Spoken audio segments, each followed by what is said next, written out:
Welcome to E-commerce with Coffee, a podcast powered by Amber Engine, where we share e-com secrets for brands over your favorite brew. We start with the caffeine and then leap enthusiastically into behind-the-scenes e-com insights that led to the success of our guests. I'm Nate Svoboda, and I'm about to serve you up the best. Let's get started.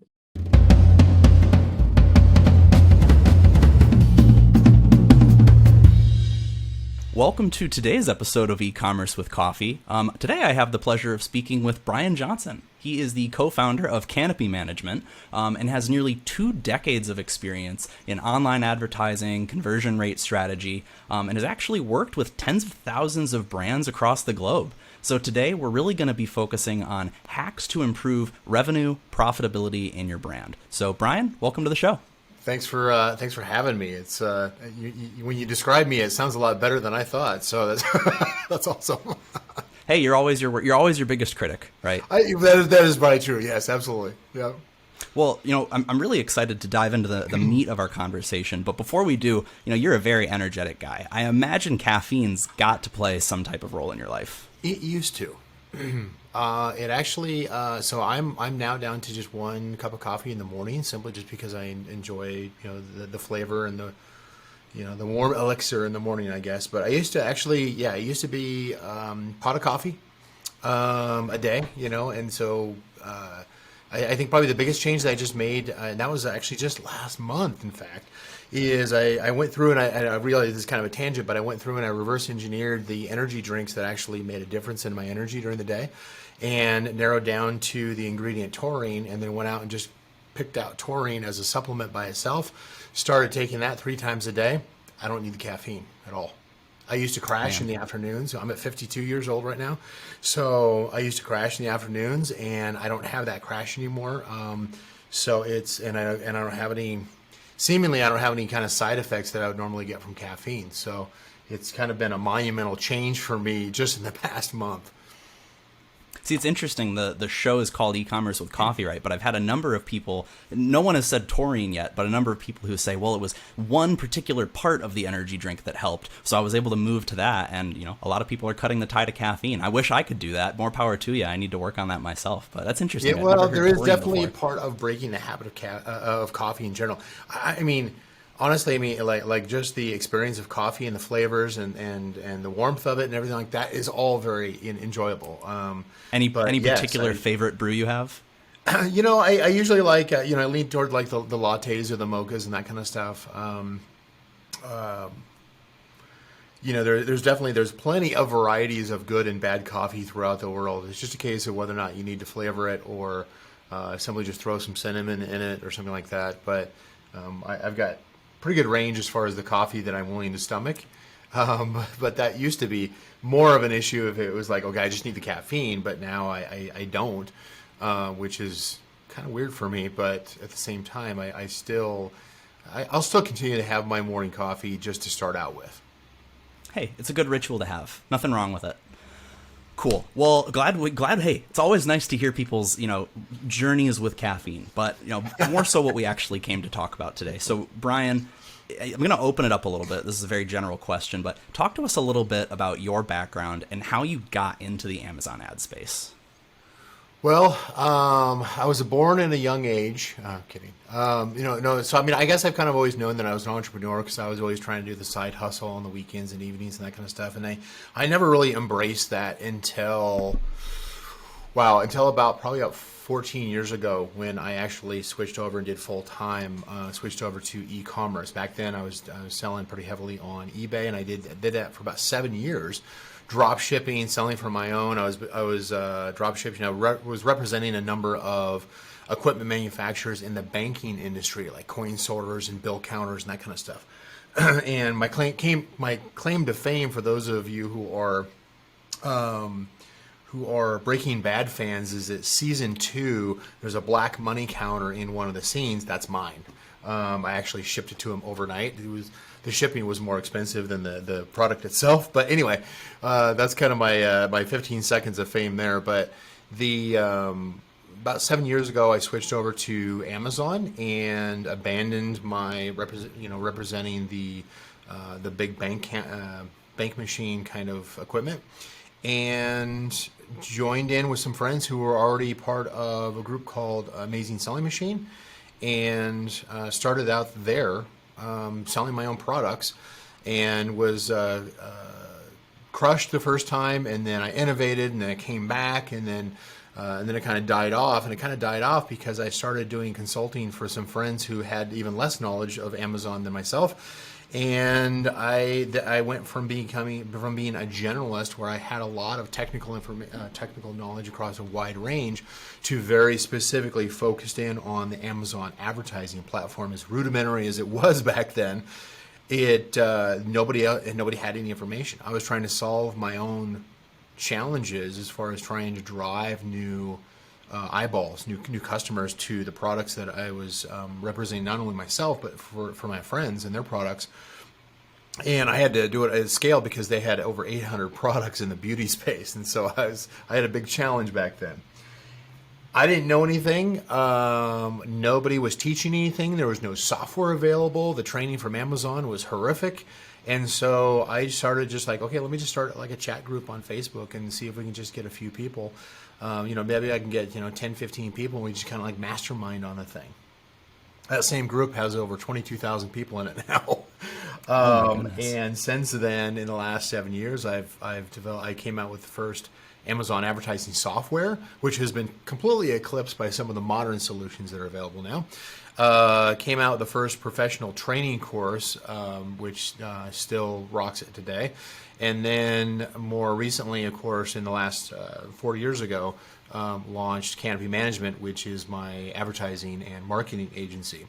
And so my two big like superpowers in the Amazon space now are the Amazon advertising, both native and display advertising, and then also just like conversion rate optimization. Something I speak heavily on stage these days is about standing out from the competition. I can go into that more, but those are the two areas, basically the advertising and standing out.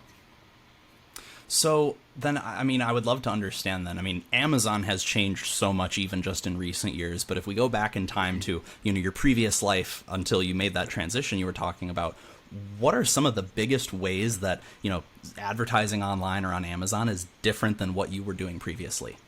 Well, I think with any platform, whether because before eBay and before e-commerce in general, before eBay and Amazon, I was in the Google Ads space, Google AdSense, for those who were familiar with that back in the day. And the same thing happens on any ad platform, is it progressively gets more competitive as more and more people join in. And so the costs to advertise continue to grow. We've seen that across any ad platform that ever comes on market and actually goes the distance will continue to get more and more competitive. And so you have to get a lot more creative as far as the kind of ads that you're running. So a lot of it has to do with evolving the strategies along with what becomes available on each platform. In the Amazon space, of course, it used to be that once a year they'd come out with some new feature. Now it seems like pretty much every couple of weeks they come out with something new, that you can create a new strategy, new tactic. And I am a huge believer now more than ever of not simply just saying, here's the best practice, which is something I've always taught over the years, but unfortunately, I'm also part of the problem. So the reason I say that is because I'm one of those who has had enough influence in the Amazon private label selling space. And I'm not trying to pat myself on the back and say I'm all that and everything, but I've had enough influence where enough people has followed my advice. I kind of joke within my own team, it's like we've created more of our own competitors than anybody else. But in other words, the teaching that I've gone out, because it worked, a lot of people use it, a lot of people adopted it, and the same thing happens with a lot of the people who teach and speak and are an authority in the space, is their practices get implemented and they get replicated by a lot of sellers on Amazon. And the problem with that is that then everybody starts doing the same thing. So this past year and a half now, I've kind of gone opposite, and now I'm more of the counterculture messaging that I've gotten stronger on this year, and that is doing the opposite of what everybody else is doing. In other words, recognizing what the pattern is within your specific product niche and doing the exact opposite, primarily so that you can stand out from the competition, so that the shopper actually sees your product, whether it's the ad or the product listing, and they actually understand what benefit that your product provides and what's in it for them if they purchase your product. And I see where most brands selling on Amazon fail miserably at that right now, because they've simply just emulated somebody else's success, and now everybody looks the same, and so nobody stands out. So it's a great opportunity for those who decide to go opposite of what everybody else is doing, in order to stand out and to really differentiate their messaging. I've heard you talk about that before, right? Even if it's as simple as, you Google you Amazon search a product, all the listings have the same type of image going the same direction. You just will flip the product in the main image. And even that tiny little tweak, it's all psychology, right? What's going to get the consumer to stop for that extra 5 seconds and actually read the title? Yeah. Yeah, I've always been a fan of kind of buyer psychology and just kind of not to manipulate, but just to understand, like, what are people's focus and what drives human behavior. Kind of tying into your question, that is something that does change. People's attention span changes. Certainly cell phones have trained most of us, smartphones have trained most of us to be these, quick scrollers where we're just scanning through information quickly, and we don't have the patience to read through long content or watch big videos. We want instant gratification, and we want to be entertained, every 4.5 seconds. And so if the way that you are displaying anything you offer, whether it's a service or you as a person for a job interview or, a product on Amazon or an e-commerce channel, if you're using a method that is 5 years old or even worse, 10, 15 years old, you're probably no longer being seen, simply because our brains are getting trained for this hyper attention, or short attention, and a high kind of hyper movement. We're always like scrolling past and just kind of like skimming information. Yeah. And so, just from even a quick glance at Canopy Management's site, you obviously do, the ad optimization that we talked about. You do actual listing optimization, full Amazon management, really, whatever the brand needs. But if you could sum it up into one point or sentence, if that's possible, what has changed with online selling that makes it so brands should really consider an agency like Canopy Management? Well, I think part of the reason is that it changes so frequently and so fast. And so I would say probably one of the number one reasons to be either part of a mastermind or to work with an agency is the breadth of knowledge, the breadth of visibility. In other words, we have access to, like for instance, Canopy Management, we've got access to hundreds of different clients. We manage over $1 billion in sales just on the Amazon sales channel each year. That's a pretty wide view of what's going on. We see pretty much everything that can go well, that can go poorly on Amazon, and so we kind of know as far as like what's normal versus what is like, okay, wait, that's odd or that's unique. We can differentiate between the two. We don't have just this singular focus based off of our own personal brand. I've got a couple of brands myself. And if my view was always just on those two, it'd be a lot different view than if I had the input from a mastermind or a larger community or an agency. The nice thing about the agency, of course, is that we have no choice. Our back is against the wall. We have to perform, and we have to perform well for each of our clients. And so we always have to understand what the incremental value of every single thing that we do is. If we work on a listing optimization and we test image A versus image B and do split testing, if we change one campaign from targeting certain keywords just to targeting competitor products, we have to know, like, okay, that's going to get us a 6% advantage over our competitors. That's going to give us a 20% advantage over our competitors, and be able to prioritize. But the only way you can have that is if you've got systems that you've proven over the years across a lot of different accounts to know what is consistent. And so I think that's probably the biggest superpower of an agency. I know certainly Canopy Management, we have our own proprietary systems. We have what we call our Canopy Accelerator program, but that's just basically it's our own proprietary systems that we know can provide consistent results, and that's what creates that kind of that proven track record. But I suppose outside of an agency, if you were plugged into a mastermind, you would also get some similar information as far as a much wider view. But not everybody can afford to be in a paid agency, which is really, or I'm sorry, either a paid agency or a paid mastermind, and usually those are the two that have the highest quality of information. Yeah, I mean, I would draw a lot of parallels between that and like a technology build or buy decision, right? You can take the time to try and learn things and continuously stay up to date on what's new and what's changing. Yep. Or you can work with somebody who specializes in that and that's their focus area. So yeah.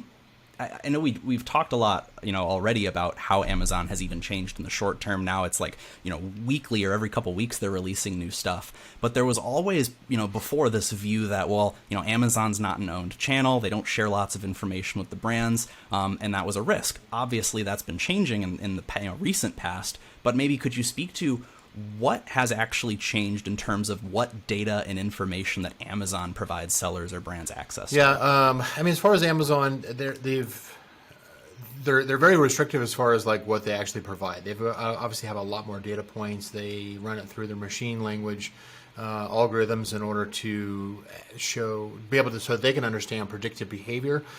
They use that, of course, in order to understand whether or not a shopper is in the mood to buy right now based off of the search and their past behavior. It's very big brother as far as both from a shopper standpoint as well as a product seller standpoint.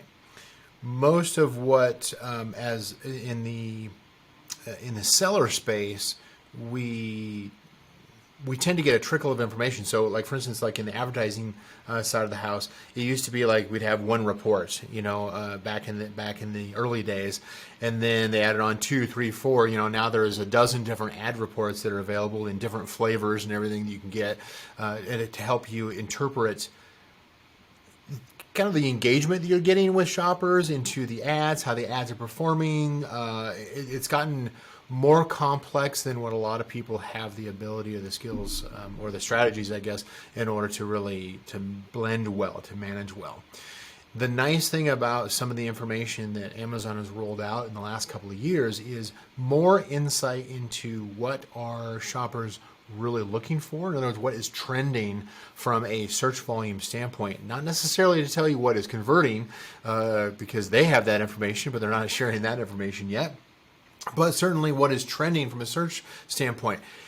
They've got some clever moves that they do. So because Amazon has a couple of different ad platforms as an example. So they've got their native Amazon PPC platform, which includes their sponsored product, sponsored brand, and sponsored display ad types. That's their native PPC advertising. And then their enterprise advertising platform is called a demand side platform, or what we call DSP, which is something that on the Canopy side, we manage both of those systems. The enterprise DSP advertising platform is a lot more robust, more like what you would see with, say, Google or Facebook or some of these other more mature platforms that have a lot more data points, especially things like insight into demographics, psychographics, geographic, when it comes to the shopper, so that you can do better targeting. And what Amazon is doing is that they're periodically kind of peeling off this. The DSP platform may have 100 features, and the native PPC platform has 20 features. And every once in a while, they say, we're going to take this one feature from DSP and we're going to bring it over so that everybody has access to it. And it's almost their way of teasing us that they're rolling out new things, but they developed it 5 years ago. They just haven't rolled it out to everybody. So, in part because it's clever on Amazon's side, because the more information that you have about what the shoppers are searching for, the more likely you're going to bring to market a product that satisfies that need. In my space, certainly what I talk about a lot lately is it also gives you a lot more insight into how a shopper is behaving, how they're interacting with your product listing, with your ads, with your competitors, so that you can understand better how to craft your messaging of your product listing, of your main image, of your title, of your video, so that you're speaking directly to the needs of the shopper. You're not simply just saying, hey, here's a product, you figure out how to use it or what it's for or how what's in it for you.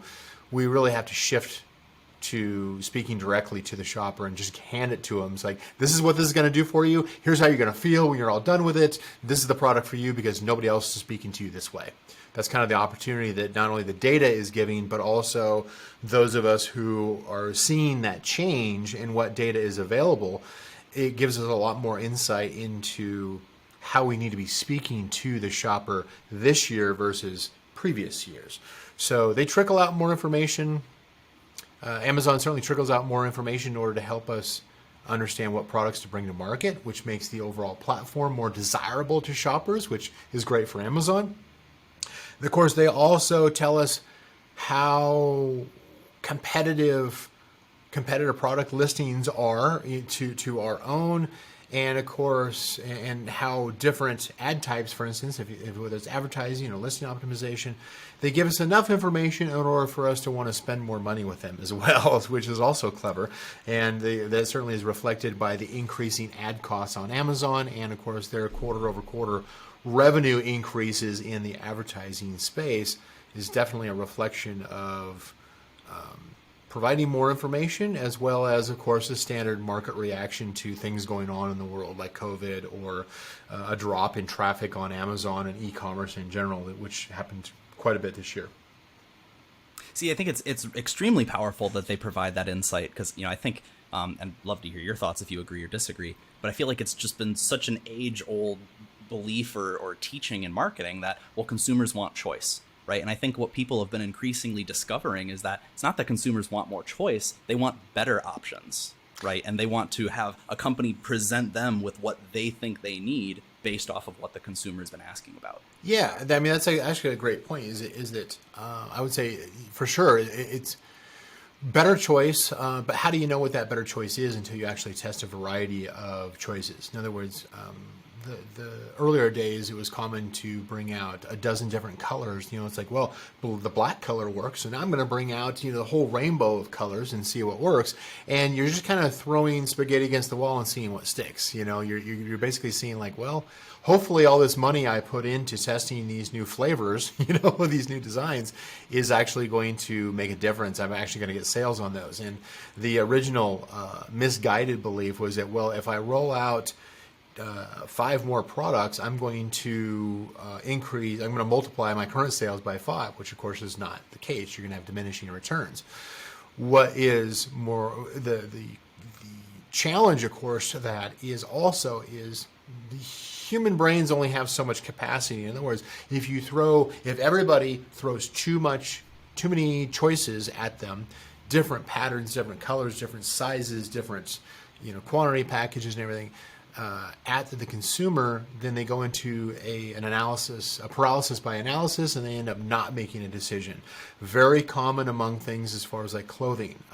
Famous one on this one, of course, is for some reason everybody still thinks it's a good idea to get into baby bibs, and burp cloths, and they all have different colors and pastels and and patterns and sizes and all this kind of stuff. And you go in there, and everybody in that niche is going to have 50 different designs, and they're all packaging them different, and all they just see is just noise, visual noise, and they just get overwhelmed, and they just start going into, they either reject it and they bounce out, or they get into this, I'm just going to scroll until I see something that catches my eye, and then they never make a decision. And so the conversion rates are oftentimes single digit, closer to 5% conversion rate on a platform that normally enjoys a 15% average conversion rate. So they say. Yeah, and I don't even know if this example or this product category is anywhere near that disorganized, but I was searching for a ring light recently, and it is so hard to understand what the heck is the difference between these different products. And I've heard you say on another show before, right? Don't make the consumer do more work, right? Give them everything they need to make a decision right then and there. Don't make them go search for something. Yeah, ring lights is kind of funny because there's so many people, and that, of course, is the change of culture and economy as far as people were working from home and broadcasting from home and everything. And I tried that route for myself. It's like, I'm going to do all these different ring lights and that kind of stuff. And frankly, they're all junk. They're all garbage. Just because they provide the wrong kind of light, And most people, I know for me, that was kind of a pain point. It was a huge learning curve for me in order to learn light balance, as far as, creating, shadow on one side and light on the other, and ratios.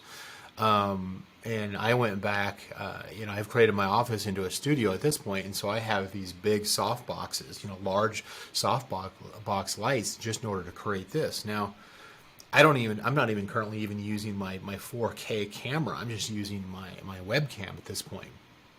And when I have the 4K camera running, the image quality is fantastic.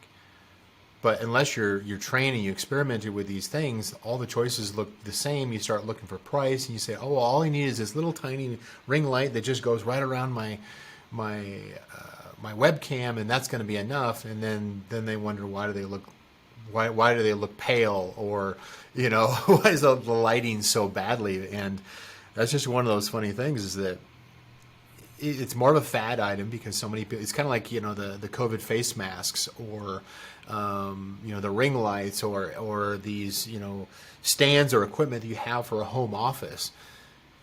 There's so much stuff flooding in the market because it's selling. People are buying it.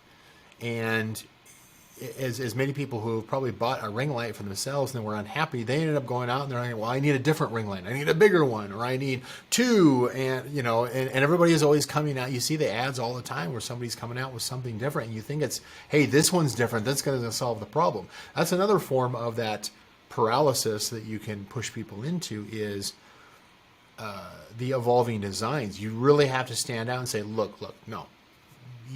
When you're crafting your message to the shopper, you've got to say right up front, you've got to hook them with, this truly is a unique and different design that solves the problem that you're running into. This isn't just some, $20 hack that is going to magically work for you.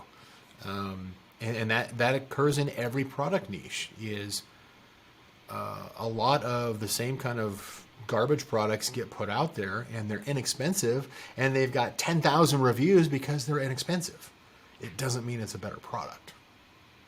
Yeah, and we've already talked so much about the importance of differentiation on Amazon, right? But I really want to focus to, how to drive revenue and profitability. So businesses are always thinking about their top and bottom lines, right? That's just a basic business practice. But what do you think should really be the primary driving force of a brand beginning to go all in on Amazon? Conversion rate. I always lead with conversion rate. It's kind of a common thing, is that a lot of people will say, it's like, well, what's my advertising cost of sales, or my return on ad spend, and all these kind of metrics. And that's not the first one I go to. I always look at, what are the products that have the highest conversion rate? And if I have a product that is my hero product, in other words, it sells more than other products, is it the one that has the highest conversion rate? Oftentimes it isn't. It is not. You're selling it, and you're selling a whole bunch of, you're selling a lot of dollars each month and a lot of units each month, but your margins are 10, 15%, but you're selling a bunch, and it's a big old ego award to basically say, it's like, oh yeah, I'm selling, $1 million a second on Amazon. It's like, okay, are you making anything off of that? Well, maybe, I don't know. Really, the way that I look at it when I'm pushing profitability, because any agency worth their salt, their first priority is, how am I going to increase the amount of cash that this client puts in their pocket after all of the selling fees, all the cost of acquisition of a product, the selling fees on Amazon, the advertising costs, the agency costs, what's left over.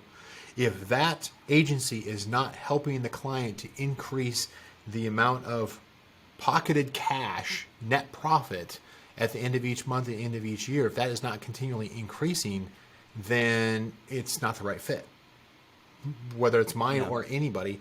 Fortunately, we've got a great track record as far as that goes, but that should be the number one focus, because focused on profitability, and I'll get back to you as far as the conversion rate, how this applies, but focusing on profitability as a brand allows you to not only make sure that you're protecting the margins that pay for your overhead, your staff, your taxes, the lights, in your warehouse. but it also allows you to reinvest into new products, to expand your product line, to increase the quality of the presentation of your product to shoppers, which is, of course, those kinds of investments are then going to increase things like conversion rate. Conversion rate increases profitability. There's direct correlation because even if your ad costs continue to go up, if you can outpace that with an increase in conversion rate, and there's a lot of different ways to do that, then you're always going to be outpacing the increase in other costs, and therefore you're going to, again, protect your profitability. And so I always take, if I have a list of products in a brand, I'm always going to look to see, like, what is the product? Because there's never an exception to this. I always go in and I always find it's like you've got a hero product that sells a whole bunch and has all the attention of everybody who's running the brand, but it's also one of their lower converting products. Now you can either increase the conversion rate of that product, which is very feasible, or you can also look at your other products that may have a much higher conversion rate, but just don't have the sessions. They don't have the visibility. They don't have the click-through. In other words, shoppers simply aren't finding this other product that actually converts a lot better than your hero product. And it can create its own highly profitable standalone income stream if the attention was simply just shifted over to the products where you're constantly driving toward the products that have a higher conversion rate. You're constantly driving toward the ad campaigns and the ad targets that have the higher conversion rates.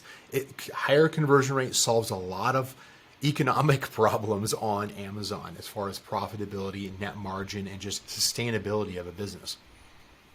Yeah, well, and especially, I mean, if you have a large product catalog, if you make a 2 or 5% improvement in all of your products across your catalog, I mean, that is massive. The impact that can have for a company. And sometimes and I think that that enough people don't realize that. Yeah, even if that takes a year, it's worth it because like I know one of the things that we I know as far as I know the metrics as far as our track record as far as increasing profitability. We have a phenomenal creative services team for this. But it's one of those things where you've got, not only do you have crafting the product listing, the main image, the title to stand out from competition, to hook the shopper to click over to your product listing, and then you hook them 3 more times to say, we are speaking your language, we understand your need, this is going to solve your pain in these in these ways, and you're leading with that, both in your images and your content, and you're keeping it succinct, again, short attention span, like we talked about earlier. That short attention span that people have is they don't want to read big blocks of text anymore. They don't want to watch massive videos. They want to see just tell me in the first sentence, in the first 5 to 10 words, what am I getting out of your product? And oftentimes, if we do that correctly, we're essentially communicating to the shopper, look, no other competitor out there that you're considering understands your pain like we do, and we solve for it. Here's the product that solves for this. It bridges that logical to emotional decision making that a shopper has, where you get them on your side for both of those reasons, both from a feature standpoint, but also definitely leading with the benefits. You're increasing engagement with the shopper, and you're initially hooking in that trust so that your conversion rate increases. And once you do all that, don't just sit on it. You start using Amazon Experiments for A/B split testing, or whatever e-commerce platform that you're selling your product on. You should always be doing year-round A/B split testing or multivariate split testing in order to constantly challenge your current belief that this is the best that we can do, because it never is. Yeah, and I imagine that this probably plays in well to this part of what we're talking about. Can you talk a little bit about the seed to forest system? I've seen that all over your LinkedIn. I know, obviously you guys use it at Canopy. Yeah, we have a few different kind of proprietary systems that we name so that internally we understand, what the system it is. Seed to forest is more of our brand growth philosophy, and that is, if you kind of think of it from a standpoint of, you start out with a seed, it's just something that can't stand on its own, but if you plant it correctly and you nurture it, it's going to grow up and be a small plant, and then a bigger plant, and then a tree, and then a forest, right? So you're basically growing from something very small to something very big. And another simple analogy on that is simply just scaling a small business to be a big business, and a small brand to be a big brand. And so the seed to forest is a whole system of processes that we use internally. It's something also I taught in my academy training course that I taught over the years, but it's something that Canopy uses, and it's our tried and true reliable processes that we use internally in order to take a brand that maybe is small in their products, their sales, their profitability, their visibility, and then advance them to the new stage. This is something that I learned from a CEO coach that we had a few years ago, who outlined the growth stages of different businesses and the challenges that you have to overcome from a leadership standpoint. And one of the things that always stuck with me, in fact, I believed in this so much, I have on my wall, he basically had a small chart that was like a PDF. I had it created into a full-size poster that I now have framed up on my wall because I believe it so much. And the one thing that I always look at on that is, not only does it go through and say, these are some of the challenges you have to overcome, but you can't leapfrog those. You can't just say, oh, I'm going to do 9 out of 10 of those. Because what's going to happen is that you're going to advance up to the higher level of sales. You're just going to scale up. And that one thing that you missed is going to stunt you right back to the last one. And it's going to cause pain. But if you, or it's going to just hold you back, and you're like going, why aren't I growing? It's because you haven't solved all the problems that you need in order to advance from seed to, small, sapling, I guess it is, but, from one stage to the next, you've got to solve each of those problems in order. Otherwise, you're going to run into problems that could potentially send you right back to the previous level. What's the most important part of building a house? Right, with foundation. Foundations, right? You got to have a strong foundation. So I appreciate you running through that, and not to jump around topics too much. But so then if we're talking about, conversion rates, that's what you need to focus on improving. Yep. But what are some of the actual levers that you most often, your team pulls, you recommend the brands pull? I mean, there are different tools available. There's obviously different types of ads you can choose from. Yep. I guess help me understand, what are those levers you pull that are most meaningful? Yeah, I mean, one of the things that, another thing that we've named, of course, is our Canopy Accelerator, and that is where we focus in on our 3 superpowers. We don't, as an agency, we don't go out and claim to say like, oh, we were experts at 100 different things. You see that a lot in this space, especially these days, where somebody comes in and it's like, I can do everything. It's like, no, you can't. No, you cannot. And if you claim that you can, you're an idiot. You're basically fooling somebody, either yourself or your client.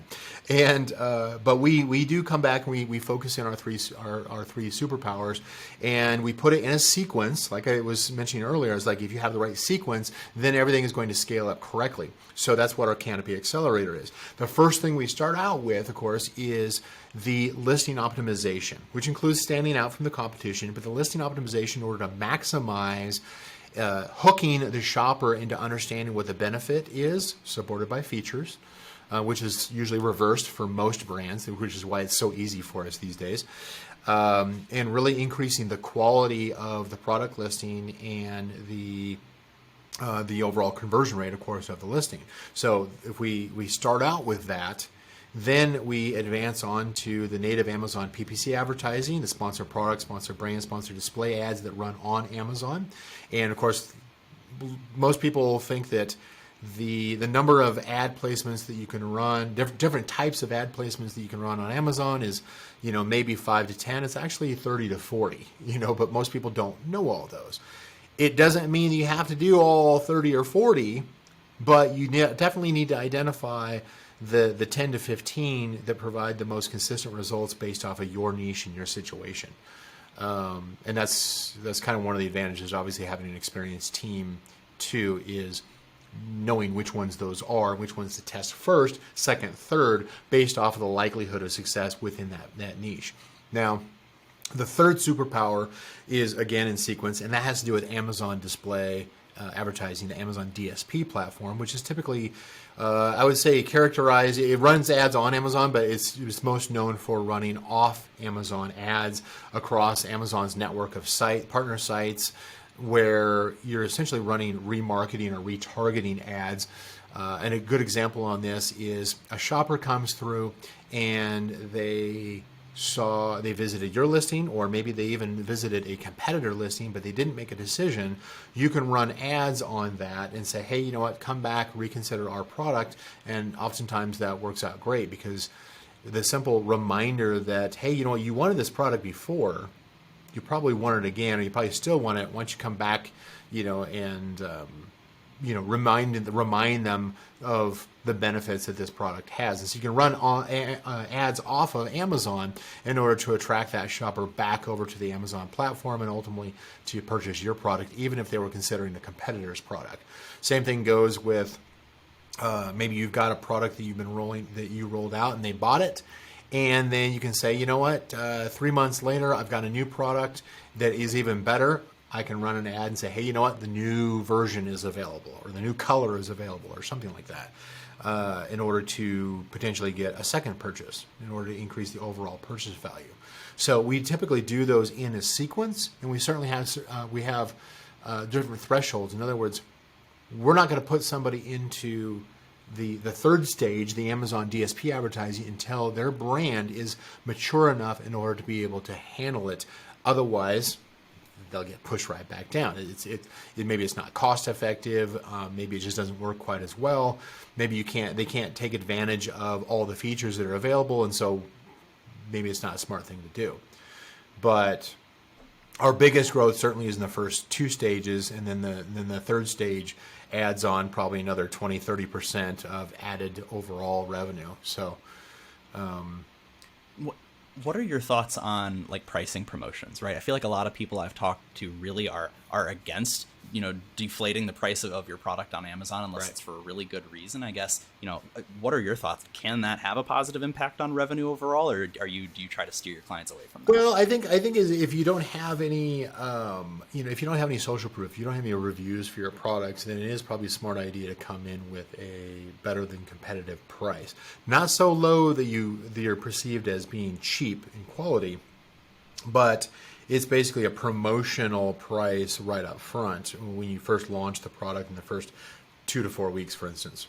Now, you should be pricing your product based off the margin. Now, one of the common things that I have, because I also do one-on-one coaching with brands, one of the most common things that my conversations has is like, well, we can't increase our price of our product because we have competitors who have basically selling the same product that we have, and they're undercutting our product by $10, $20. We can't compete with that. We can't drop our price. I'm like, I don't recommend you drop your price. The only time I recommend dropping your price is when you are either launching a product or you're liquidating a product. In the meantime, you should be improving your messaging to the shoppers so that, again, you stand out from those cheaper, call them knockoff, products or similar products at a cheaper price, because somebody can always get it cheaper from a sourcing standpoint. You've got to do a better job of crafting the messaging of the listing, standing out from the competition and crafting the messaging to increase the conversion rate so that you can then increase the price. Most of our clients should be increasing their price over time based off of the work that we're doing in order to increase their profitability and their conversion rates. I definitely don't get trapped into the race to the bottom.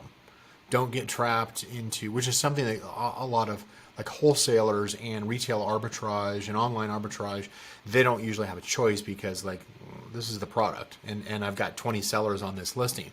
But if you're a private label brand sourcing your own products, even if you're competing with your own manufacturer who's undercutting your price by $20, you can still present a better product and a better offering if you actually try and actually care to talk to your target audience and really understand their desires, their pains, and speak to them with that language, not in a, hey, this has the dimensions of, and it's made of this exotic material, and it's, can be used for 500 different things. That's usually the keyword stuffing piece of it that a lot of sellers make the mistake of.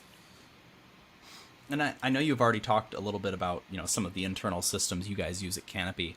So, maybe outside of that, what are some, kinds of software or tools that, you really like or that you've heard of that can really help boost internal efficiency and help keep operational costs down? Because I think that's really a lot of the reason people look for tools in the first place. Sure, absolutely. So, we have our own internal development team, software development team, which is, let's not kid anybody. Software development teams are expensive. And so that's one of the reasons why a lot of brands would typically use somebody else's tools. Now, when it comes to things like products research, competitive analysis, we'll use tools from, I think we use like Seller Tools, we'll use Helium 10, we'll use Marketplace Intelligence, Viral Launches, Marketplace Intelligence. So these are some common, like probably our three core tools that we'll use from a product and competitor research standpoint. Certainly the Seller Tools have better on-page optimization compared to anybody else that I've seen. I'm kind of a fan of that. I'm not an affiliate for anybody, but maybe I should be, but but it is definitely something that I personally use for my own brands, for my own coaching, as well as our own internal staff at the agency. We'll use some of those just to understand how many different keywords are we indexing for? What are my competitors indexing for? Where are the gaps in the marketplace that I can exploit that my competitors have overlooked, for instance? Where am I ranked, from a keyword standpoint? Do I have all my messaging correct? Am I using all my images correct? A common thing that I use, which is not necessarily a tool, but more of a rule, and that is my 5-second rule, and that is each image and each bullet point should take 5 seconds or less to understand what's in it for me. Most brands make the mistake of trying to put too much information to their images, too much information into their bullet points, and their audience just doesn't absorb it, and they miss half of what they're trying to show. So they try to come in with too much keyword soup. It's great for the algorithm. Yeah, well, it can be, but I think there's a lot of better ways to do that now. Certainly, as far as like there's so many back-end content fields that are available that you don't need it all up front. You can hide it. In other words, especially if you're using A+ content, ton of space there. As far as other tools go, we custom developed our own internal set of tools. We are one of the agencies that use bulk operations reports and a lot of Excel kind of files, and so we'll use a lot of scripts and tools in order to analyze in bulk a lot of data at once through those. We don't rely on the AI or the machine learning platforms. In fact, we probably we kind of laugh because a lot of those platforms send us the most customers, the most new clients, just because it just becomes it's kind of a mixed bag. It can become a train wreck, or it could work phenomenally well. And I'm not faulting them for developing the technology. We developed machine learning ourselves, but typically it's for market intelligence kind of stuff, market research. So we don't use we don't use full automation when it comes to advertising. We use our own internal scripts, and we're a heavy human-centric team that analyzes the results that the bulk data scraping, and then of course in turn we save a lot of time and create a lot of efficiency by when we actually approve. We make changes and then we go to publish those. You're definitely going to have some kind of software. You don't want to do that by hand. You want to have some kind of software that then publish those changes back over to Amazon, because that can there can be thousands of data points every single day that you're making some kind of a modification to. There are other tools certainly that I use. I'm pretty heavy, especially in my coaching side. I do a lot of understand, mining into what's the conversation of the target audience. What are they saying, both positive, negative, in not only your own reviews, but of all of your competitor reviews? What's the conversation of the pain points and the positive and the negatives that occur on social media, on Instagram hashtags that are related to that particular product? So I love the data mining to understand the sentiment of the target audience so that we can then craft the messaging to speak to that, both the pleasure and the pain of a product, so that we're speaking their language and we're creating that emotional trigger for the shopper. And so there's, like on the Amazon review side, I'm a fan of reviewmonitoring.com for bulk review analysis. They do a phenomenal job there. Again, I should probably be an affiliate for them, but this is your wake-up call, Brian. Yeah, I know, right? I'm kind of leaving a lot of money on the table here simply by just trying to say, hey, here's what I use. But from a social media standpoint, there's different tools. I'm trying to think. No, I mean, you could use things like, as far as like Ask the Public, but for things like some of the social media scraping tools, I've created some of my own. I'm a big fan of like creating my own Chrome extensions. So I've created a number of Chrome extensions that my own team uses, as well as that I use for my own. For social media scraping, for pulling reports, for combining a lot of reports. Because a lot of the reporting that Amazon provides, especially with ads, is they don't provide you very good month-over-month trending data at the campaign or keyword or product level. And so we built our own tools in order to create those kind of blended reports so that we can see where things are tracking. I don't know of any software that currently provides that that kind of capability. So we built it in-house. Trying to think of some of the other software that we might use. That's just crazy, all the resource you were able to devote to building those systems. Because you're right. I mean, Amber Engine's a software company. That's what we do, is build right. software. I can tell you how how long expensive it takes and how expensive it is. Yeah, exactly. Oh, for sure. Yeah. So it's one of those things where it's like, we certainly have, I think our software team spends most of our time just figuring out, like, because we're an authorized API partner with Amazon, and so we'll pull in a lot of different data from advertising and AWS and all the different kind of APIs that Amazon provides in order to blend as much different data as we can get. But even then, it's still kind of like we were talking about earlier, is that they're still not going to provide you every piece of information that you want to have, and so it's not simply just having a single tool that pulls together. It's usually a case of using multiple tools and then pulling that data together in a way where you can see the patterns, where you can see trends, where you can see combinations. Gone are the days where you have one software that does everything, right? Now it's about figuring out what tools do what you need it to do the best, right? Yeah. And there's some great multi-tools out there, but they're usually weak in certain areas. Certainly, like, I like Helium 10 as far as their keyword research and their competitive analysis and some of those kind of things related to keywords, but their listing optimization blows. It's not good at all compared to somebody like a Seller Tools who's killing it.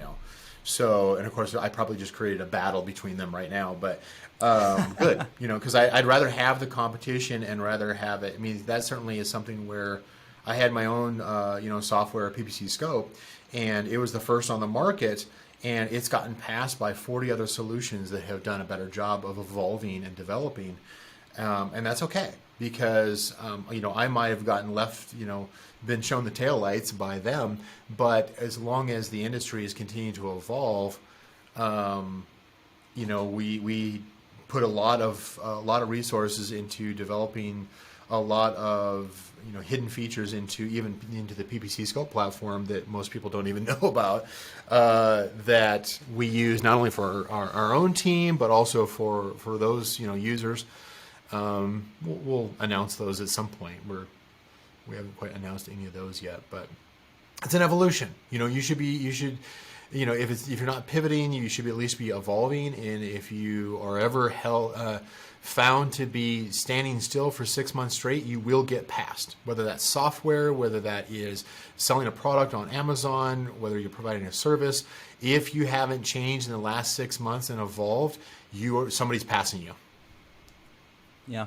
And, for good or bad, people have different opinions on this, but that's one of the interesting things about living in a capitalist society, right? Competition breeds innovation, and ultimately it usually gives a better end result for the consumer. Yeah. Brian, this has been a great conversation, and the last question I'm really interested to hear your thoughts on. We just talked a lot about software and both what your team's developed, what you use out externally. Yep. But in terms of like the Amazon platform, what in the next couple of months, we're approaching 2022 here, what are some of the biggest changes coming that, you're personally excited about? Well, Amazon's going to continue to put a lot more emphasis on video because the conversion rates are typically higher on video ads. I think that they're going to continue to, because they're constantly split testing too. And so they move things around, they try to highlight. I think we'll definitely see a lot more where in the search results you've got, I would not be surprised if 2022 is when Amazon actually rolls out where you have some kind of a video snippet as potentially as the main image in the search results for product listings. That's interesting. Kind of like a GIF, or maybe not a GIF Kind exactly, of, yeah. but just like it's a almost quick like short. it's like a sneak preview of what that video is, and I think that's going to change the dynamic quite a bit. In that, then obviously any of us who are creating videos and realize how Amazon is creating this little snippet, or like you said, the animated GIF, if you will, is we're going to have to do a lot of split testing and experiments to try to figure out, okay, what actually grabs people's attention and what increases conversion rate. Amazon has got a long way to go with their Amazon experiments, their A/B split testing. Right now you can do the main image, you can do the title, and you can do A+ content, and that's it. And they're only really focusing on, well, your click-through rate changed and your conversion rate changed. They're not doing a comparison of, what the sessions would have changed. They're not. There's so many different There's so many more data points that they could build into the A/B split testing, and they're not doing the video split testing. There's so much more that they could do with that. I really wish that they would develop that better, so that we could take advantage of that and constantly just improve and evolve as the shopper changes and as the platform obviously changes itself. Yeah, to your point, my fastest impulse purchases have come from like those short videos you see on Instagram or even on Amazon, where it's like 30 seconds long, shows the product, and next thing I know, it's in my Amazon cart and I've clicked purchase. Yeah, I'm a researcher. I'm a so I love that. Yeah, one of the things that we did is I created my own team to simply just go out and use thousands of micro workers who were in the States who fit a certain demographic, and literally went out and just tested. You take like a field of images, and it's that whole idea of like, how do you stand out? And we did about a 6 or 7 month study across a lot of different product niches, and got a ton. I don't even know how many it is, but I would say thousands of responses back as far as because we're asking a pretty specific question: is in this field of images or search results or titles, what caught your attention first? What did your eye draw to first, right? And the idea being is what grabbed your attention, and the first and foremost, of course, was motion, right? That seems kind of obvious, right? Where the human eye catches motion, but oftentimes the sponsored brand video ad is usually below the fold on the search results, and so you don't usually see it first. So then from there, color stood out. Bright colors, red, blue, green, bright colors that stood out, as long as, and this was the consistent theme across this, is it doesn't matter if you're using red, bright red. If everybody's using bright red, you don't stand out. It really depends on, do you have high contrast, a high difference from what the competitors that surround you, so that it draws the eye of the shopper, so they can then consider your title next. Because if you don't grab their eye in the first place, they're just scrolling right past you. See, I love that because you just took the scientific method and applied it to something that a lot of people may just look at a situation and say, there's not really a scientific way to approach that or a good way. But it's really, really refreshing to hear you say that. And it's data driven, right? I mean, at the end of the day, the decisions you're making and the things you're realizing are being backed up by actual statistics. So I love that. I think that's great. Well, Brian, this has been a fascinating conversation. So obviously Canopy Management is your agency. Yep. Where can our listeners get in touch with you if they want to pick your brain? So, I mean, I'm in a lot of different places, Facebook, LinkedIn. I've got a YouTube channel, of course, and everything. Most of this stuff I should have listed up, including links to Canopy Management. Okay. So obviously, for my own team, canopymanagement.com is where you want to go if you want to, talk to our agency. Certainly, if you want to talk to me directly, you can go out to my own site, brianrjohnson.com, and that should have the links to all my other resources. Awesome. Cool. Well, Brian, I definitely look forward to having you on the show again in the future because with all the things changing on Amazon, I'm sure we'll have a whole new gamut of topics the next time. A whole new conversation 3 months from now. Yeah, exactly. Well, hey, have a great rest of the year, and I'll look forward to talking to you again soon. Sounds great. Thanks for having me. That's it for this episode of E-Commerce with Coffee, powered by Amber Engine. If you haven't gotten your fix yet, be sure to get more e-commerce brand secrets on our website at amberengine.com. And don't forget to subscribe for more episodes.